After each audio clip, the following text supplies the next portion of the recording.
بسم الله الرحمن الرحيم. Assalamu alaikum. Welcome to Quranic Arabic webinars. This lesson is about the long vowel sounds. Objectives: to understand what the long vowel sounds are, to understand the makharij of these sounds, and to understand the different ways they may be written in the Holy Quran, to understand the correct length for pronouncing them and the importance of not accidentally shortening them. The long vowel sounds. The long vowel sounds extend a one-length sound to a two-length sound. So this is all relative to how long you pronounce the normal one-length sounds. Long vowel sounds. The first long vowel we have is any letter which has a fatha, which normally would be one long, which is joined to an alif. So this will be known as fatha alif. The normal fatha gives the sound of a, which is one long. By adding an alif to it, it extends it to times 2, i.e. double the length in sound. So a changes to a. Okay, so that's known as fatha alif. The second one is known as kasra ya. So if you have any letter which has a kasra followed by a ya, which itself has not got its own sound, so either it will be written with sukoon or without sukoon, depending which script you're looking at. So if you have a ya without its own sound, previous letter has a kasra, then the e sound goes too long. So instead of e, we will have e.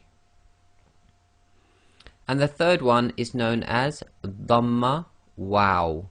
So if you have any letter with a dhamma followed by a wow, which again does not have its own sound, it will either have a sukoon or it will have no sukoon at all, i.e. no other sign on it, depending on the script you're looking at. It will change the sound of the oo, which is one long, to two long. So the oo will change to oo.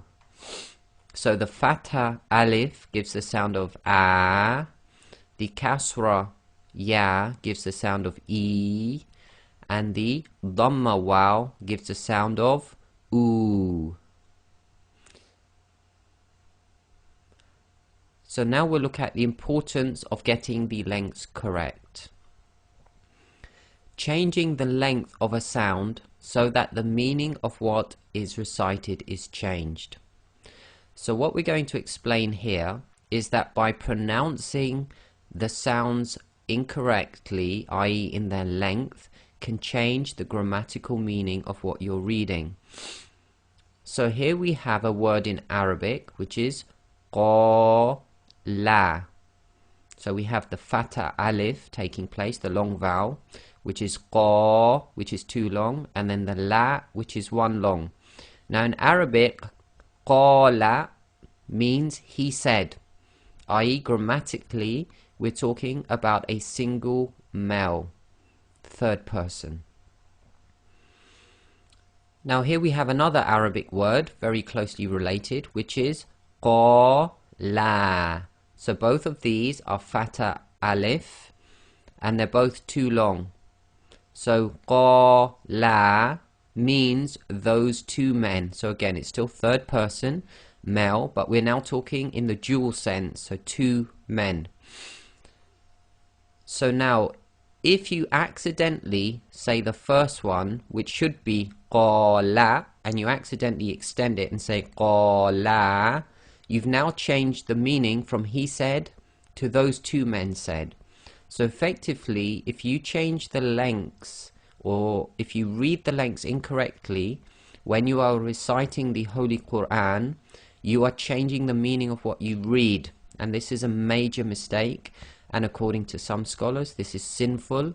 You should not do this. So this is why we need to learn the different lengths that can be pronounced, and we must stick to them. By not pronouncing the sounds with their correct lengths, you can change the meaning of what is recited. So again, be very careful with your lengths. Now the makharij, we have had a few lessons before covering the makharij of the actual letters. The first group, which we didn't cover, which most people put as group 1, is actually the long vowel sounds.